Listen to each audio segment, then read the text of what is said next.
جی میم، کل مولانا فضل الرحمان صاحب نے جو ناغبہ الفاظ استعمال کیے ہیں خواتین کے بارے میں، کیا کہیں گے؟ دیکھیے، میں پرزور مذمت کرتی ہوں۔ ایک اسلامی معاشرے میں ایک شخص جو خود کو مولانا کہتا ہے، وہ اس قسم کے اگر الفاظ استعمال کرے گا تو کیا اس کی عزت کرے گا؟ آپ مجھے یہ بتائیے، آپ ایک اسلامی معاشرے کی خواتین کو آپ اس طرح کے الفاظ استعمال کر رہے ہیں۔ عمران خان ہمارے لیے لیڈر ہے، ہمارا بھائی ہے، ہم ان کو اپنے ایک رسپیکٹڈ مقام پہ سمجھتے ہیں، اور ہم ان کی عزت اس لیے کرتے ہیں کہ وہ منافق نہیں ہیں، وہ بے ایمان نہیں ہیں، انہوں نے اس ملک کو نقصان نہیں پہنچایا، وہ اس ملک کے بچوں کا سوچتے ہیں، اس ملک کا سوچتے ہیں، اپنی ماؤں بہنوں بیٹیوں کا سوچتے ہیں۔ وہ ہم اس شخص کی دل سے عزت کرتے ہیں۔ مولانا صاحب کو فی الفور میں اس بات کا مطالبہ کرتی ہوں کہ اس بات میں قوم کی ماؤں بہنوں بیٹیوں سے معافی مانگنی چاہیے۔ انہوں نے کل بہت غلط الفاظ استعمال کیے ہیں۔ ایک عام شخص بھی ایسے الفاظ اگر استعمال کرے تو وہ بھی قابل مذمت ہے، لیکن ایک شخص جو اپنے آپ کو مولانا کہتا ہے، although کہ ہم ان کو مولانا نہیں سمجھتے، کیونکہ جو مولانا ہوتے ہیں وہ ایسی باتیں نہیں کرتے۔ اگر انہوں نے ایسی باتیں کی ہیں تو ہم اس کی بھرپور مذمت کرتے ہیں۔ انہیں خواتین سے معافی مانگنی چاہیے۔ مانگیں گے معافی؟ مانگنی تو چاہیے ان کو۔ آپ ایک طرف ایک عورت مریم نواز ہے جس کے پیچھے آپ ایسے پھر رہے ہیں کہ جیسے وہ کو بہت ہی سپر کریچر، اور دوسری طرف آپ قوم کی ماؤں بہنوں بیٹیوں کو آپ یہ الفاظ استعمال کر رہے ہیں۔ ہمیں بھی ان کی زبان میں جواب دینا آتا ہے، مگر ہماری تربیت یہ نہیں ہے، ہم اخلاقیات سے نیچے نہیں جانا چاہتے، لیکن ہم ساری خواتین اس کی بھرپور مذمت کرتی ہیں۔ ہم سب وہ خواتین ہیں جو کہ گھریلو خواتین ہیں۔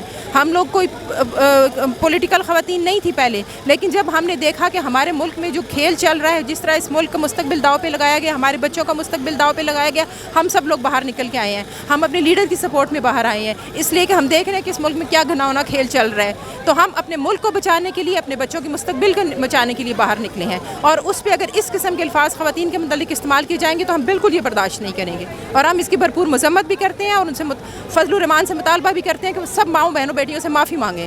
کیوں مولانا فضل الرحمان پی ٹی آئی کی خواتین اور پی ٹی آئی کے سپورٹران کو ٹارگٹ کرتے ہیں، کاؤنٹر کرتے ہیں؟ صرف حسد میں، اور کچھ بھی نہیں ہے، حسد ہے۔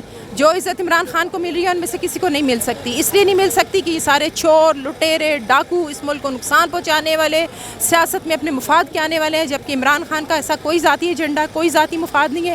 وہ قوم کی خاطر، قوم کے بچوں کی خاطر، قوم کی ماؤں بہنوں بیٹیوں کے لیے باہر نکلا ہوا ہے، اور اس ملک کے مستقبل کے لیے وہ کھڑے ہیں، اور ہم ان کے پیچھے کھڑے ہیں انشاءاللہ تعالیٰ۔ ہنا پرویز بٹ صاحبہ کے بارے میں کیا کہیں گے؟ وہ کہہ رہے تھے کہ فرق ہوگی کو ہم پنجاب میں مسترد کر دیں گے، یعنی وہ پرویز الہی کو ان سے تشبیہ دے رہی تھی۔ تو ہنا پرویز بٹ کرتی نا، ابھی 17 سیٹ جو جیتی ہیں وہ کس نے جیتی ہیں؟ پی ٹی آئی نے جیتی ہیں، تو ہنا پرویز بٹ اپنا یہ ایجنڈا لے کے جاتی نا، گھر گھر لے کے جاتی ہیں، عوام سے کہتی ہیں مسترد کرو، ان کو مت ووٹ دو۔ کیوں نہیں کیا عوام نے مسترد ان کو؟ کیوں ہمیں 17 سیٹ ملی ہیں؟ اور اس سے بھی زیادہ مل سکتی تھی اگر یہ الیکشن کمیشن 22 نہ ہوتا اور ان کے ساتھ نہ ملا ہوا ہوتا تو یہ سب کچھ تو یہ صرف اپنے دل کی تسلی کے لیے کہہ رہے ہیں، اور کچھ بھی نہیں ہے۔ اگر فرق ہوگی نے کچھ کیا تو جاؤ پکڑو اس کو، اس نے کچھ کیا، اداروں کو آزاد کرو۔ ہم نے تو یہ نہیں کہا کچھ کہ ہم جس طرح خام خواہ دوسروں کی، یہ لوگ اپنے ہنا پرویز بٹ، نواز شریف کی اور شہباز شریف کی کرپشن کو ڈیفینڈ کرنے کے لیے میدان میں آتے ہیں۔ ہم تو خان صاحب نے تو اپنے ساتھیوں کے جہانگیر ترین کو ناراض کر دیا تھا، لیکن کسی کی کرپشن کو ڈیفینڈ کرنے نہیں سامنے آئے تھے۔ انہوں نے کہا تھا جس پہ جو الزام لگا ہے وہ خود اس کو جا کے فیس کرے عدالتوں میں۔ مریم نواز اگلی دفعہ اپنے حلقے میں الیکشن اگر لڑی تو جیت جائیں گی؟ کبھی بھی نہیں جیتے گی، آپ کے سامنے ہے سر رزلٹ، کبھی بھی نہیں جیتے گی۔ الحمدللہ اب یہ قوم بن کے کھڑی ہو گئی ہے، ان کو شعور آ گیا، ان کو پتہ لگ گیا ہے، اور انشاءاللہ یہ جو ہے نا اب قوم بن چکی ہے۔ خان صاحب جو کہتے تھے نا کہ میری قوم جاگ جائے، یہ قوم جاگ جائے الحمدللہ، ان کو شعور بھی آ چکا ہے، اور ہمارا جو نوجوان ووٹر ہے جس کے ہاتھ میں اس وقت قوم کا مستقبل ہے، وہ بڑی اچھی طرح سے پہچانتا ہے۔